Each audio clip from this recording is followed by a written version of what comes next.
Okay, we're poised. I just need to warn you, there's a sense of enormous anarchy on this stage behind me.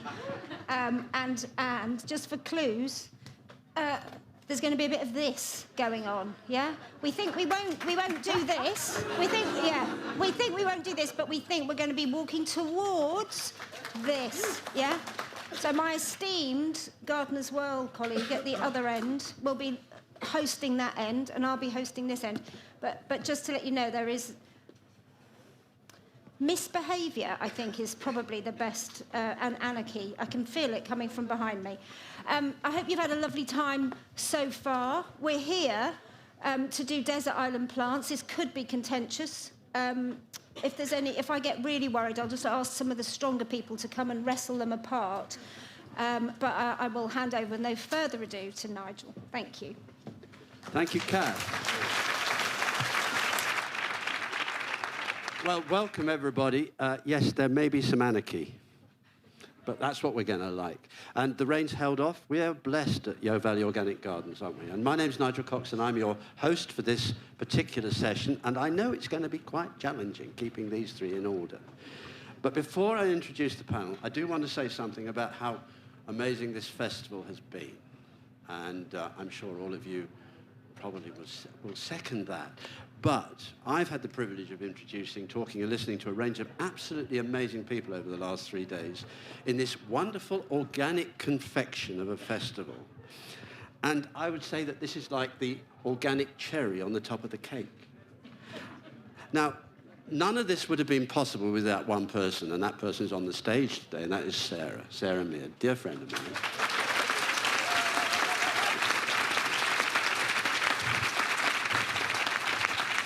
We love her to bits. I'm being waved at. Okay, thank you. I thought after 3 days I'd have got used to this. Now, she has an amazing team, so it's not just Sarah. All that's been going on over these last 3 days is the product of 2 years? 2 years of work. And I just want also for you to just say a big thank you to every single one of those people, whether it's wearing the T-shirts, whether they're wearing the microphones, whether they're on the sound, whether they're looking after us, and my goodness, they've looked after us. I've never been a VIP before, and I just love it. And the trouble is, going back to real life after, it's going to be quite a challenge. So thank you to all that team. And the other thing is that there's a message here, and that message is how important it is to grow organically. And hopefully you'll go away even more inspired to be organic gardeners. So thank you, Sarah and the team, for such a fabulous time. And we're excited that possibly it's going to happen again next year. So keep your eyes peeled and buy your tickets early.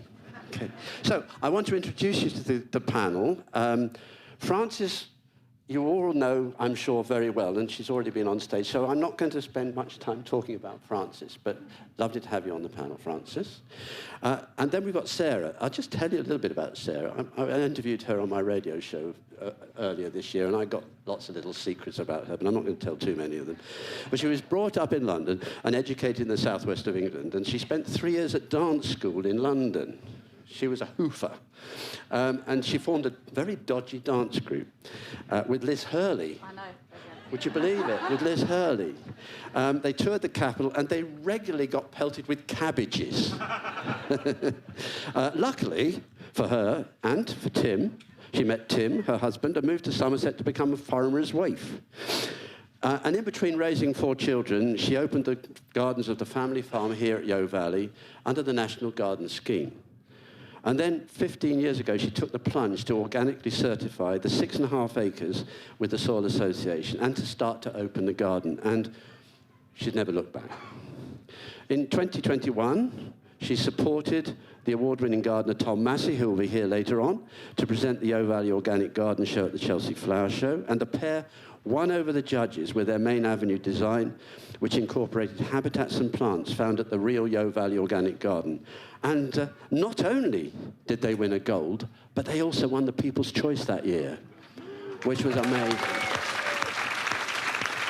That, and I'm sure Francis would agree, is a hell of an achievement, isn't it? And some of the parts of that garden are incorporated into the garden here.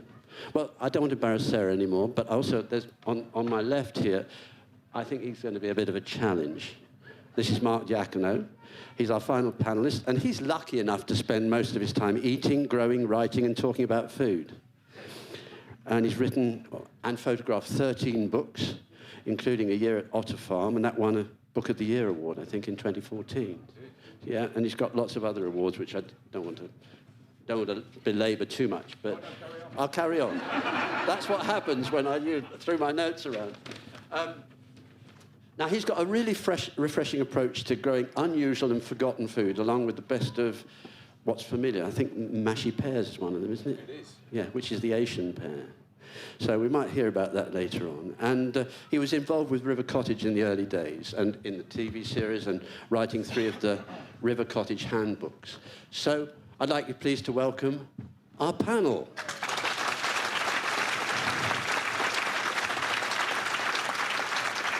And now I'm not going to stand here all the time, so I'm going to sit in my chair. And anybody who's seen the Taskmaster, it's kind of like the Taskmaster chair, really. But I'm not going to ask them to do quite such silly things. But the format of this, and we want to have some fun, is Desert Island Discs meet, or Desert Island Plants meets Room 101. And I've got a thing here, which I might use from time to time. And what I'm going to do is I'm going to ask each of our panelists 4 questions. The first question is for them to name 2 plants that they love. The second is 1 plant that you consign to your compost heap. The third one is a book that you take to a desert island. And the fourth is a luxury item. And if we still have a bit of time, I'm then going to throw out a wild card. Now, you're going to participate in this, ladies and gentlemen, because you're going to decide who puts the best case. So in the ones that are positive, I want you to decide who argues for the best for their favourites, and for the one that they want to put in the compost, equally the same. And we have two lovely assistants who are holding these. Yes. I tell you what, we should have had these the whole time, shouldn't we? We could have been constantly clapped. So when the clap appears, then I'm going to then make a judgment, and because it's her garden, I've been told, haven't I? I've been told who to decide is the winner. Oh dear. Yes. We have got the boo. So Francis is going to be controlling the boos over there. Right. Okay. So our first question. So I'm going to go through the panel, and I'm going to start with you, Francis. 2 plants that you love. Oh, it's difficult. It's easier than when you say what's your favourite plant, because that changes every day. But if I had to pick just 2, I would go for fennel. I love bulb fennel, but I'm talking perennial fennel, green, because it gets really, really tall. It's got feathery foliage that obscure without totally blocking things. So I find it really useful sort of on neighbours' fences and stuff like that. They don't realise, but then a lovely hedge of fennel grows up during the summer. They're beautiful. The flowers are fantastic for pollinators. They're yellow, which I used to think everyone hated yellow. Can we have a... Now, booers and clappers, don't put your things up, because then you'll guide the audience. Who here likes yellow? Woo! Me too. Does anyone here hate yellow? Put the boo up. Oh. Everyone always says... 2 people. Everyone always says... A little bit hate yellow. People always say that everyone hates yellow, and everyone I meet loves yellow. So I think everyone loves yellow. That's the new narrative. So yellow flowers, great for pollinators. The pollen you can use in, I will let Mark explain how, but in making curries and stuff like that. And then the seeds, obviously, you can dry them and use them in cooking, but you can eat them fresh and green, and they're absolutely delicious as well. So they're really, really good. Design-wise, they work with everything in a very beautiful way, seed themselves everywhere, so you can give them to your friends. And I think the other one I would choose would be a tree, because I love a tree. cherry.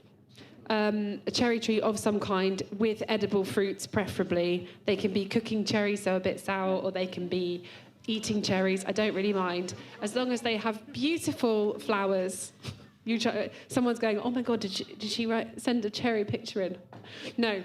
Beautiful flowers, habitat for birds, amazing, because the flowers flower on bare branches, so you get just the cherries, whereas like an apple will flower with leaves as well, so not quite as striking. And then often, if you choose a good cherry, you'll get amazing autumn colour of kind of peachy orange. So they're beautiful, and their habitat, and because they're trees, they have magical fungal interactions and create communities under the soil and all of that stuff, which is amazing. They're my two. Thank you, Frances. Thank you. Oh, and of course, I would invite the other panellists to contradict when people put these things, so we can. Oh, yeah, so, really. Mark, what are you Cherries? I think you said habitat for birds. I think what you meant was larder. So, as much I love cherries, but it's bird food, isn't it? It's bird food. It's bird food. It's bird food, Francis. And we don't have to grow fennel because it's in every supermarket car park. Is that a clap? Did I see some claps? I heard some claps. So not bad, but I think Sarah and I can beat that, can't we, Sarah? Surely. No, honestly. So my first one is lemon verbena. Which relates to... I'm going to pass this around, because, again, I'm all about carrying favour here for claps. Mark, I just must interrupt you for a minute. What's that? You've broken the rules. Where's the rule? I didn't see the rule that said to bring No, you've things. broken the rules. In what way? You're not supposed to bring the plants on. You're supposed to look at them on the slide. I've brought a sample of a plant. I think you should be disqualified. What do you think? What do you think, everyone? Boo, boo, Or boo. Boo, quite right. OK, Come on. Democracy rules, Mark. Because Francis evoked a lovely picture of a cherry tree. I'm evoking the scent of lemon verbena. Who grows lemon verbena? See, that we've got some sensible people in here.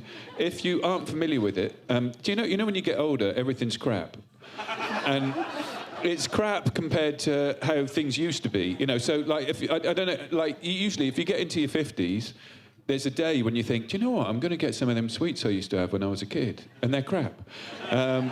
You know, you go and get. You used to be able to kind of, lay a Mars bar across a river, didn't you, and walk from one side to the other. And now, if you got one stuck in your shoe, you wouldn't quite be sure, would you? Right. So I did What's that got to do with lemon verbena? Keep to the topic. Come on, I'm coming there.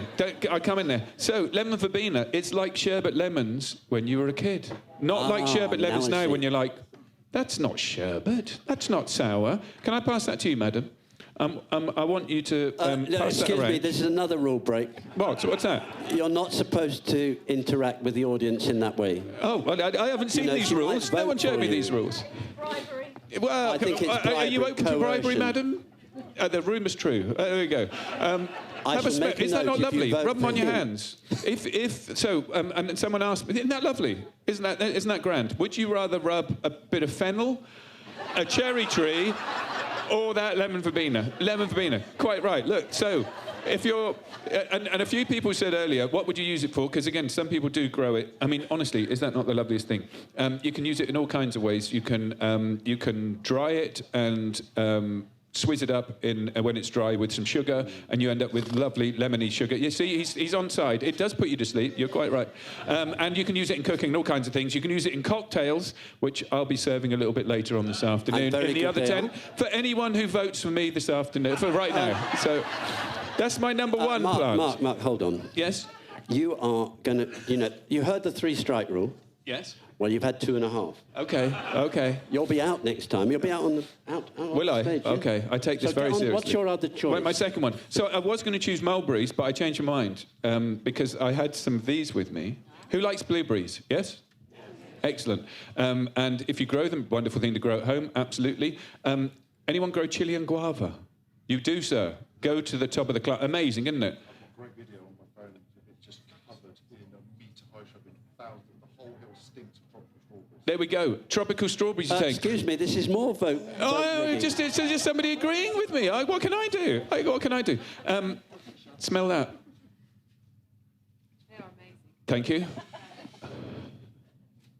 They are amazing. Yep. Chili and guava. So, come on. Not as good as cherries, though. Cherries don't smell. Come on, you get the sensory and the flavour. That really reminds me of something. I don't know what It's that strawberry is. bubblegum when you were at some votes school. now. Strawberry bubblegum.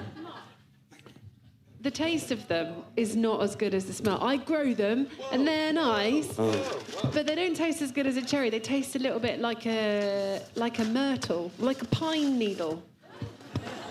Madam, would you try one of those, please? No, it's too early. They will get better, but try one. This is kind of 50%. And tell me, does that taste like a pine needle to you, or does it taste like strawberry bubblegum? Tastes like strawberry. They smell like caramel. There you go. They do, Sam. There you go. So you can grow, if you grow them, they don't need ericaceous soil, so you can grow them in the garden or in a container, and they tend to fruit in maybe October into November, depending on the variety. But they're a bit early this year because we've had a summer for a change. Absolutely delicious, and they follow on from the main harvest of blueberry. There you go. Come on.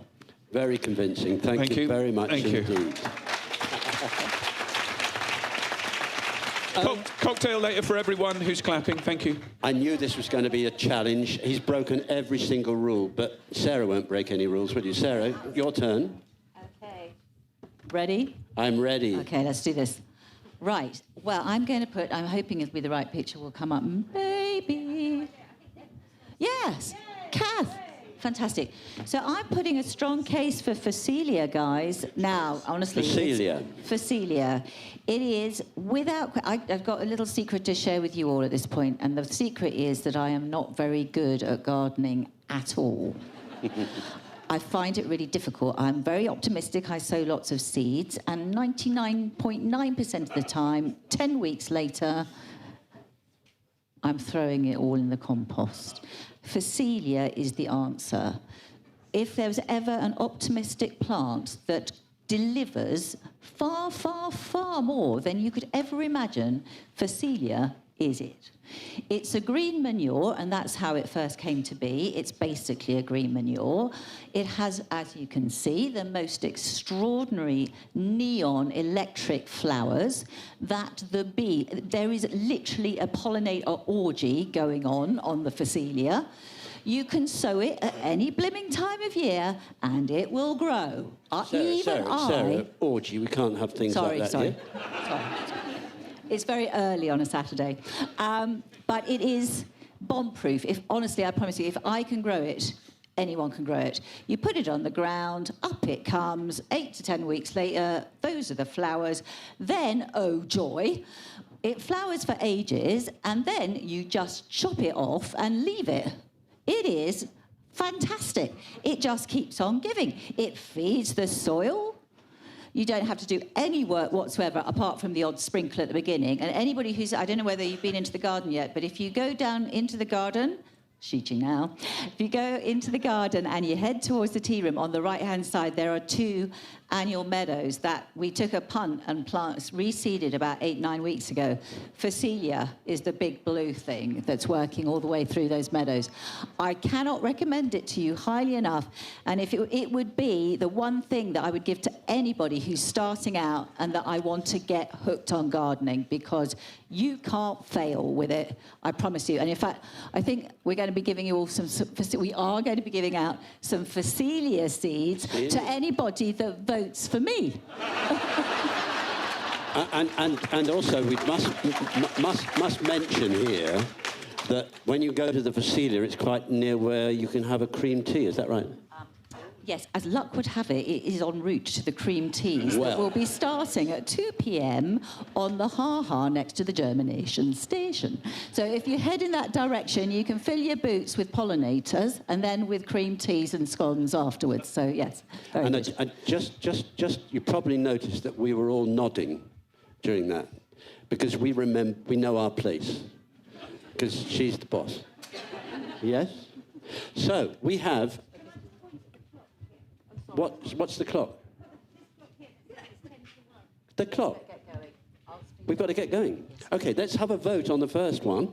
So, who here? Excuse me. Oh, you've got a second one. Second one, please. It's your fault. You're winding Right. me up. The second one, I should be very speedy. The second one is fountain grass, currently showing on the long border in the gravel garden. For anybody that's not been down there, it is an absolute joy at all times of year. Nope. Keep going. Yes.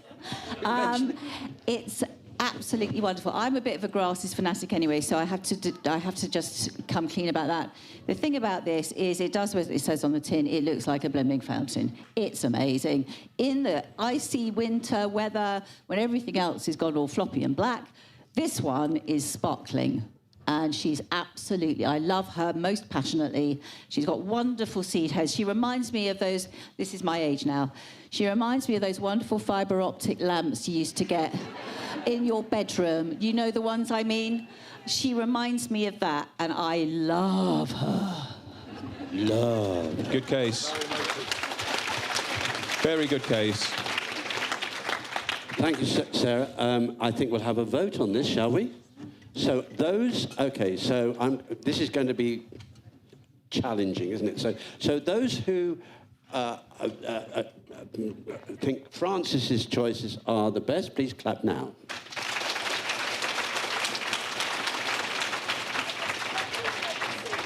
Those who think the person who cheated is best, And you can eat them. You can eat all of it as well. please vote now.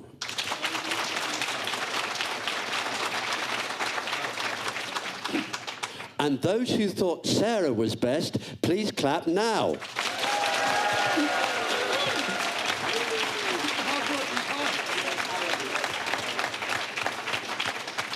I don't know who won there. Rigged. Certainly not the cheater. It was rigged. It was rigged. It was rigged. Okay. I'm sorry about that. Well, now we've got the one plant, and I think it's going to be interesting, this one. The one plant that each of the members of the panel would like to consign to the compost heap. Now, actually, we have to compost things anyway, so everything ultimately goes to compost. But this is one we wouldn't even want to see the light of day. So, Francis.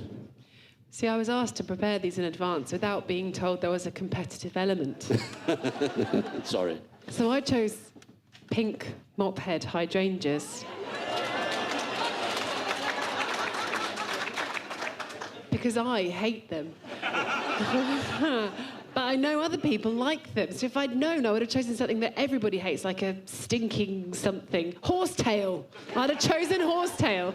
Apart from it doesn't break down very easily on a compost heap. But no, so mop head hydrangeas for me are ugly. Sorry. Thank you. I have some like-minded friends here, thank you. They are quite ugly. They are, aren't they? Whether they are blue or pink, they're still pretty ugly. I grew up on chalky ground, so they were always pink. My stepmum, I mean, boo to them anyway, no, joke, she's lovely. she always used to get me to add, like, rusty nails and stuff, and, like, when I was a kid and really, really wasn't into gardening, I just remember the hours she would spend putting rusty things in her chalky ground to try to make them be blue, and then they'd come up, like, do you remember in Sleeping Beauty when the fairies, like, make the dress half blue, half pink, and it's disgusting? That's what they'd kind of come up like. And, yeah, just Granny's bathing cat. There we go.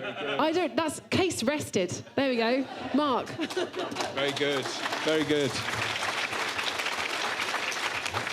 That sounded a little bit, that sounded a little bit like you just wanted to offload about your stepmum. And that she's the problem rather than the mop-headed hydrangea. Well, quite. Now, I was going to say lemon balm because it's got no place in the kitchen, but it has got a place in the garden. So I'm going to go with my the choice that has absolutely no place on the planet, never mind in the garden. Cucamelons. I think there's many of us who've grown them once out of optimism.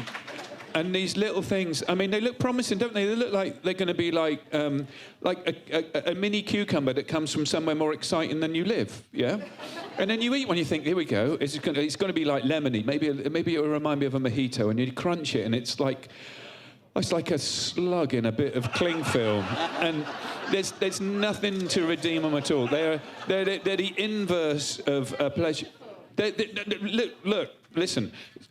So are marbles. So are fingernails. You know, they're just these. This is something purporting to be delicious, and I'd rather eat slugs. I actually would rather, and I say that as someone who's eaten a slug. And they'll be appearing in your next book, will they? They will not be appearing in my next book. They will absolutely... In fact, they might, just to say, never buy these because they're the shockingest thing in the world. Thank you, Mark. I'm not sure anybody's disagreeing with you there. Sarah. Okay, right. I'm not even going to attempt to pronounce this plant, but I hate it. What is the point of black grass? Please, somebody tell me what to do with this plant. Now, to be fair, on the slide that's up by the tea room, that is absolutely the only place where you should ever see black grass.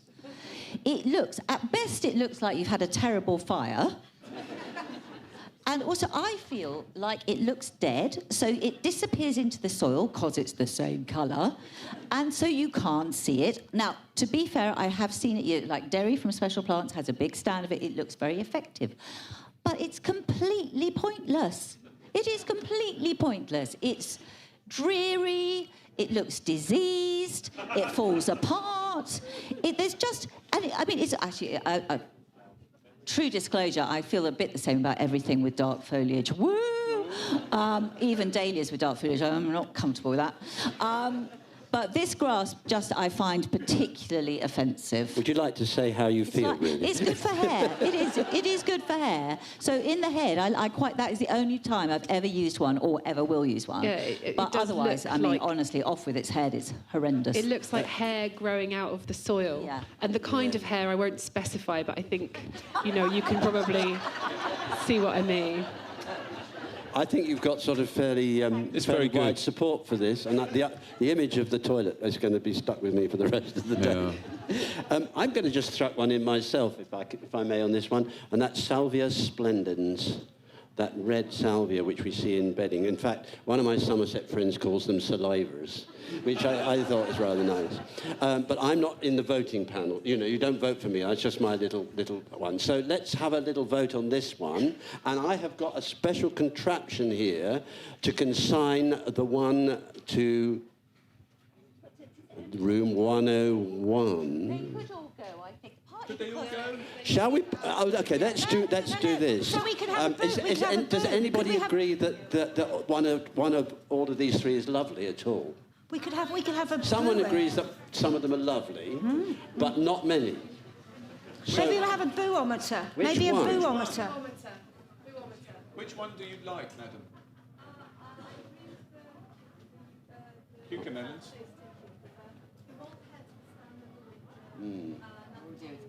Oh.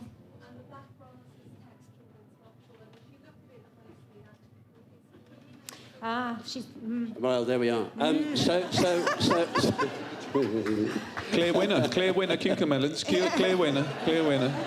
So let us, for those of you who think that we should put all of these... No, we could do one at a time. We could do one at a time and see the level of boo. We could do the level of boo, yeah. I knew this was going to be hard. It's getting harder by the minute. Okay, so the first one, Francis's is. Yeah. Oh, we got booze. Oh, we got booze on there. Yeah, booze, plenty of booze. Okay, Mark. Okay. Sarah. Hate to admit it. Yeah. I really hate to admit it, but the cheetah wins. So it's going to go into Thank you. 101. Hurrah. Listen.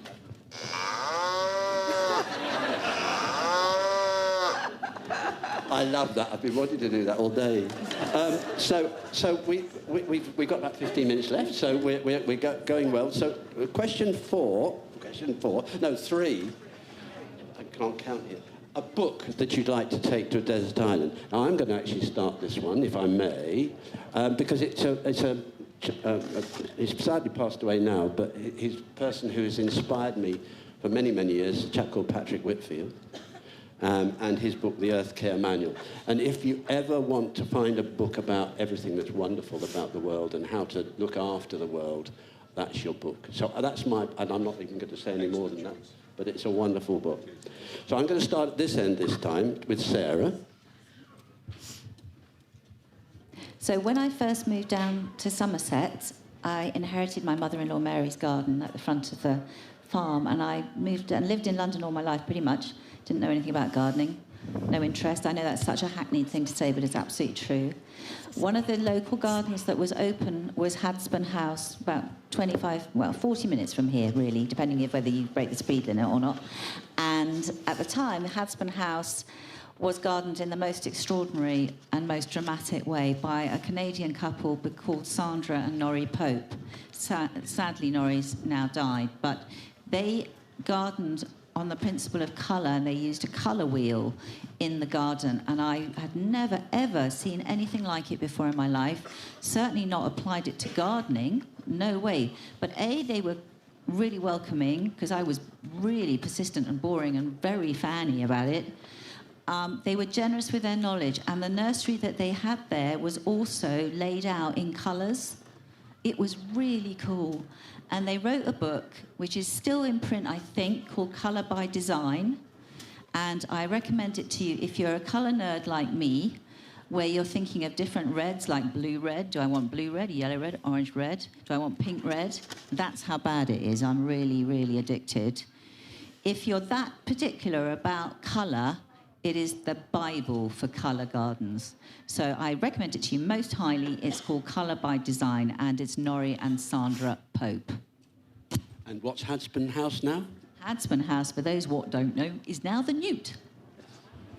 I completely forgot what you said. Right, Mark. Yeah. I'm going to make a very quick case for a first book that segues into the second one. Does that count as cheating? Same author, same. Anyway, I'm used to you cheating by now. so years ago I ate a mulberry and my life changed because I thought, crikey, how is it possible that most of it? How many of you have eaten a mulberry? Yeah, maybe like a tenth of the room. The best fruit in the world, without any question. And honestly, if you do nothing else with the rest of your life, just Google wherever you live and mulberry, the nearest town, and there'll be one out there to. There'll be a tree in public place. Go and eat one. It will make you very happy indeed. It won't make you sneeze.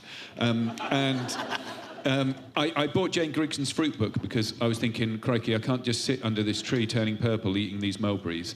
And it was a revelation to me. And the book that I wanted to recommend, because I've got to kind of try and live on this desert island, the one I'd take with me is Jane Grigson's vegetable book, which is, if you ever want to know how to make the best of anything from the familiar, I don't know, asparagus, tomatoes, parsnips, to the less familiar salsify and scorzonera, that is the book. It came out a gazillion years ago. There's been 1 million food books since. 5,000 a year, roughly, food books get published. And there is not a better one than Jane Grigson's vegetable book. And I don't imagine that will ever change. I agree with you there, Mark. That's great. OK, Francis. I'm sorry, I didn't take a gardening book. Now, I've got to judge on your choice as well, haven't I? Because it's about taking a series, is that right? Yeah, that's true. It is a series. But and you it's can... not Game of Thrones, is it? I have it as one book. So I thought about this. I mean, to be honest, it didn't even occur to me to take a gardening book. when you say it's all up there. Now, I'm really dyslexic, so I find it really hard to learn from a book. So I read to escape reality. So the book I've chosen, and I was really toying with the Philip Pullman Northern Lights series because I love it. And I've read it a couple of times, and I could definitely read it again. But actually... last year, I read the Wizard of Earthsea series. I'm sorry. Has anyone here read this book? Yes. It's fantastic. And, it's very feminist. It's written by a woman in the 60s. The main protagonist is a person of colour, which she had to fight tooth and nail to get through. The other main protagonists are very largely female. It discusses domesticity and dragon fighting of men, women, all people, through history. She created so much lore that has then been used by other writers since, I think including Game of Thrones. There's a lot. And it was someone I'd never heard of before. And I could read it over and over again. And I think when I was on a desert island, I just want something a bit fun and escapey. And probably all the gardening books that you had wouldn't help you much in that sandy tropical climate. So, you know, and just be experimenting. Thank you. I think that's a winner there, to be honest, don't you?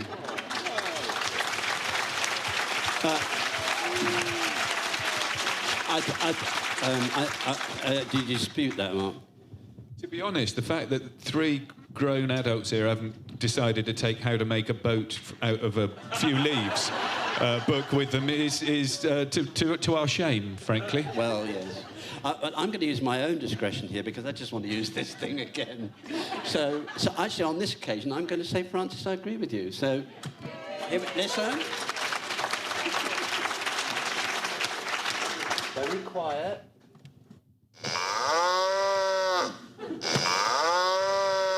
Oh, I love that. Do you love that? This is actually very, very high tech. And it's organic as well. It's an organic fork which broke. And yeah, it's got 5 minutes. I've got 5 minutes. God, she's very hard on me. She tells she works for the BBC. Right, okay, last one. One luxury item that each of you would like to take to your desert island. And I'm going to start this time with Mark. I wish I had something interesting to say at this point because that would help me win, wouldn't it? But mostly, I want a propelling pencil because I like writing in pencil rather than pen. Okay. And I'd like a notebook because I just write all the time. So ideally, I'd get up, read a bit of Jane Grigson, eat a few mulberries and chili and guava, rub the lemon verbena, and then write something nice about it, and then bring out another book. So that's it. So And another this is- luxury item of yours would be a publisher as well, then. Yes, publisher, please. That's a good thing about this, is linking everything together. That gains extra points. Thank you. And also, this is a propelling pencil. That's just so that's eternally refillable. Exactly. So we're allowing that. Okay. Very kind. I'm generous. Yeah. Francis, I'll be generous to you too, shall I? Do you know, I don't remember what I said to this, but my instinctive thing is, I think this is what I said, a musical instrument. Is that what I said? Great. Yeah. Great. So I am not musically gifted. I used to be in a band with my 2 sisters when I was a teenager, which is really embarrassing. We never could come up with a name. We're sisters. We can't agree on anything. Yeah, and I have recently... So my dad plays in a band, which is not cool. Don't ever imagine for a second that it is. He played in a band all my childhood, and he plays the piano accordion. And we used to go watch his gigs and roll his cigarettes for him when we were kids for the break. So the piano accordion has always been an instrument that I've just associated with my dad. But the other day, I found a melodeon in a charity shop, and I bought it. And by the other day, I mean 6 months ago, but the summer goes very quickly. And I have been playing this. I cart it around with me everywhere. I've been teaching myself the melodeon, which I love, because I love the harmonica. No, melodeon is like an accordion, but instead it's like the folk version. It's not a normal scale, and when you do that bit, it makes a different note from that bit, like a harmonica. And I found out just the other day when I was showing my mum some awful tunes I'd been making up, my grandma was a melodeon player, and I never knew it. And so I feel like, you know what? I have had this very strong feeling, this is my instrument, I'm going to get good at it. And if I had all the time in the world on desert islands, there'd be no one to be annoyed by my constant... So yeah, that'd be it. You'd never get rescued, would you? I wouldn't want to. What's that noise? Stop it. So that'd be it. Music. If you have music, you're always happy, right? I'm going to leave the last word to Sarah, and actually it's an appropriate moment, isn't it, Sarah? So, Sarah, what would be your luxury item? This is a slight stretch, everybody. My luxury item would be my husband.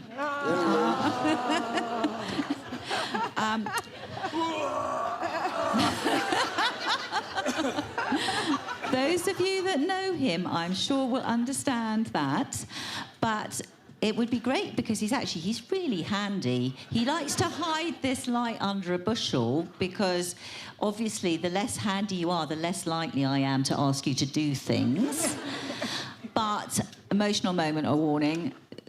In terms of somebody that would support me, that would completely get it when I'm feeling up or down, that would be there for me at every occasion. And when I say things like, we need to do a festival like Groundswell in the car, he goes, okay then.